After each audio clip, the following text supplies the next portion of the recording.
ఏమండి ఈ సమ్మర్‌లో వాతావరణం వేడెక్కడంతో పాటు రాజకీయం కూడా చాలా వేడెక్కిపోద్దండోయ్! చాలా హీట్‌గా ఉంటది రాజకీయం. ఆ! హీట్‌గా ఉంటది. ఆ హీట్ కూడా ఎవరెవరి మధ్యనో తెలుసా? టీడీపీ వర్సెస్ వైసీపీ కాదు. జనసేన వర్సెస్ వైసీపీ కానే కాదు.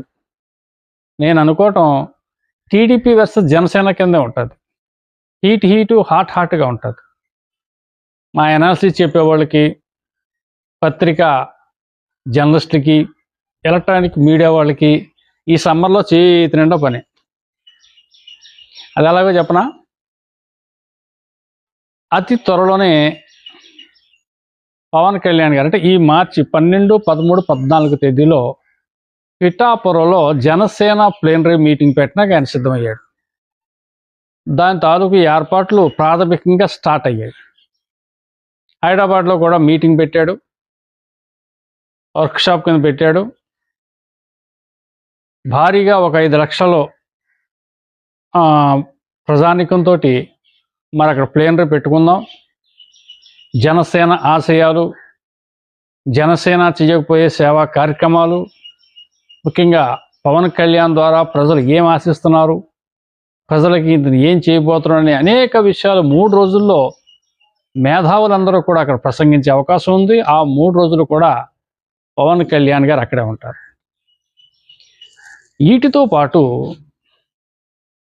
జనసేన పార్టీ పొలిటికల్ స్ట్రాటజీ ఏంటి అనే విషయం కూడా ఆయన అనౌన్స్ చేసే అవకాశం కూడా కనపడతా ఉంది. మీకు అందరికీ తెలిసిందే, కొన్ని విషయాల్లో పవన్ కళ్యాణ్ ఇబ్బంది పడుతున్నాడు.